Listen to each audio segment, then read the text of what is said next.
विद्यार्थी मित्रांनो, आज आपण बेसिक राशी व त्यावरील क्रिया इयत्ता 7वीचा घटक आहे. यामध्ये बेसिक राशीची बेरीज कशी करायची हे शिकणार आहोत. तर बेसिक राशी म्हणजे काय हे आपण मागील घटकामध्ये मागील व्हिडिओमध्ये बघितलेलं आहे. त्यामध्ये जर अक्षर आणि संख्या वापरून राशी तयार झाली किंवा एखादं पद तयार झालं तर त्याला आपण बेसिक राशी असं म्हणतो. आणि बेसिक राशीचे प्रकार कसे आहेत? एकपदी आहे, द्विपदी. ज्या राशीमध्ये एक पद असते म्हणजे गुणाकार ही एकच क्रिया असते अशा वेळेस काय म्हणतात? त्याला एकपदी म्हणतात. आणि जेव्हा गुणाकारा व्यतिरिक्त म्हणजे दोन पद असतात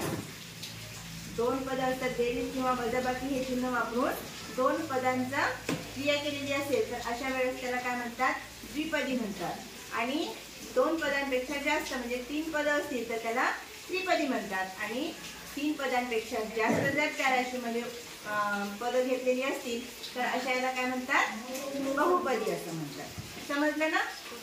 मग आता आपण या बेसिक राशीची बेरीज आणि वजाबाकी कशी करायची ते शिकणार आहोत. तर सुरुवातीला आपण बेरीज शिकणार आहोत. एकपदीची बेरीज कशी करायची पहा. इथे एकपदीचं उदाहरण घेतलंय.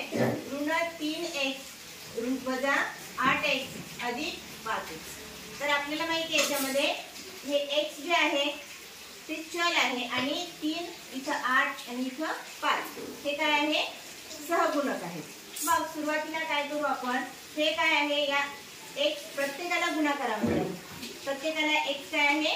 गुणाकारामध्ये आहे. म्हणून आपण सुरुवातीला काय लिहू? इथं ऋण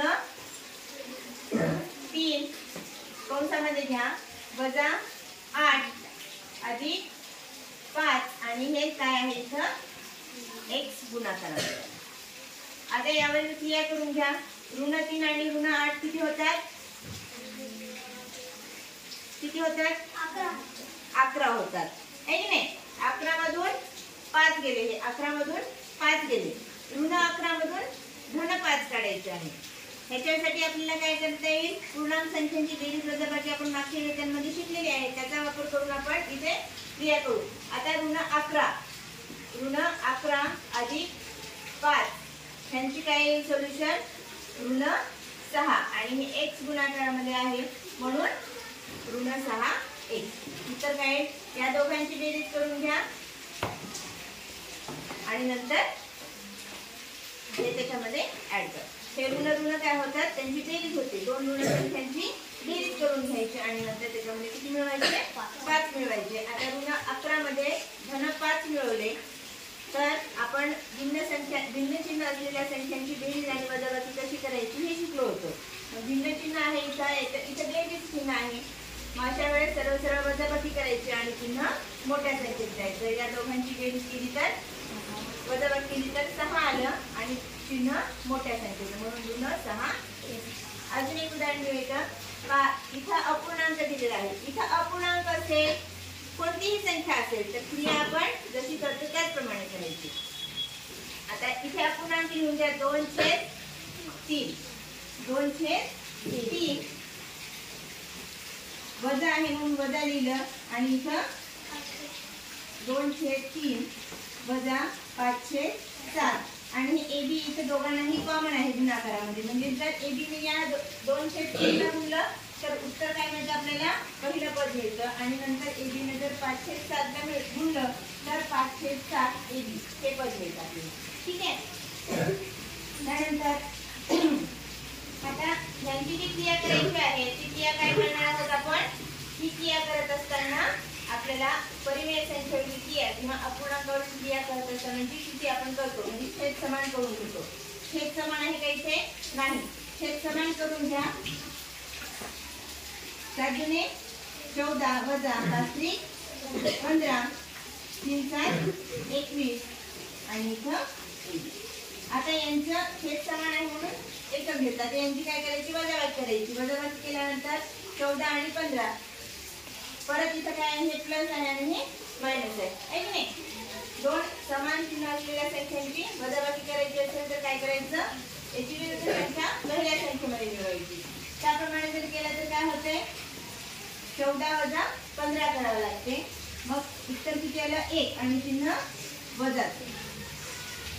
छेद 21 इथं 1.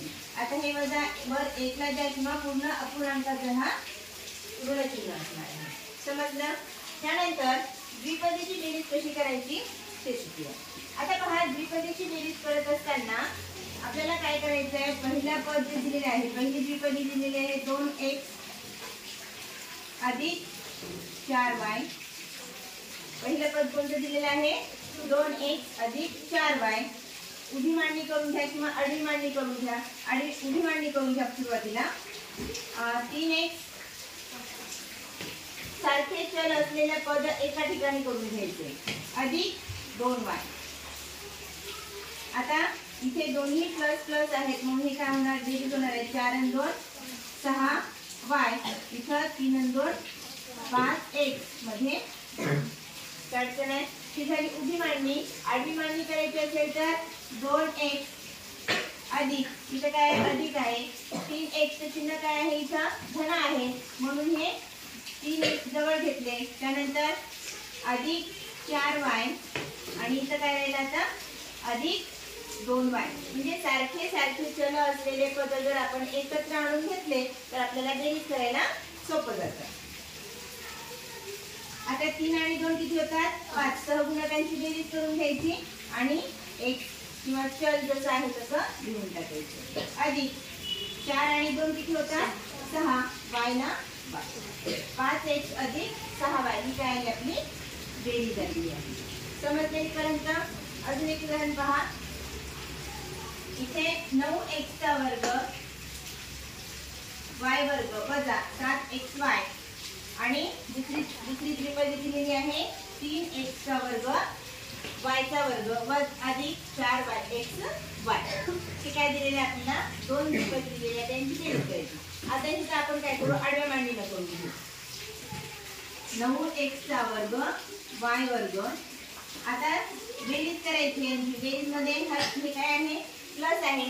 त्याला कोणतं चिन्ह आहे, धनाचं चिन्ह आहे म्हणून काय करायचं, इथं प्लस आहे.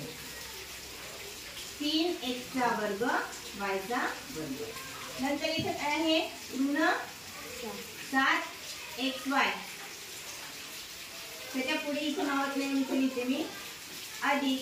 आता राहिले किती, अधिक 4xy अधिक 4xy. हे सलग लिहायचे. इथे थोडं जागा कंजेस्टेड असल्यामुळे मी खाली घेतलेलं आहे. आता 9 आणि 3 यांच्यामध्ये कशाचं चिन्ह आहे, बेरीजचे चिन्ह आहे त्यामुळे यांची बेरीज करा. 9 आणि 3 किती होतात, 12x चा वर्ग y चा वर्ग. आता इथे एक संख्या ऋण आहे आणि एक संख्या धन आहे. मग यांची काय करायची, वजाबाकी करायची. मोठ्या संख्येतून लहान संख्या काढा. 7 मधून 4 गेले किती राहिले, 3 राहिले. मग 3 कसे येणार, धन येणार की ऋण येणार, आणि सहगुणक आघाडी चल जे आहे ते कशाला कसं लागले. समजलं? इथपर्यंत समजलं? व्हिडिओ आवडला असेल तर व्हिडिओला लाईक करा आणि जास्तीत जास्त मित्रांपर्यंत शेअर करा.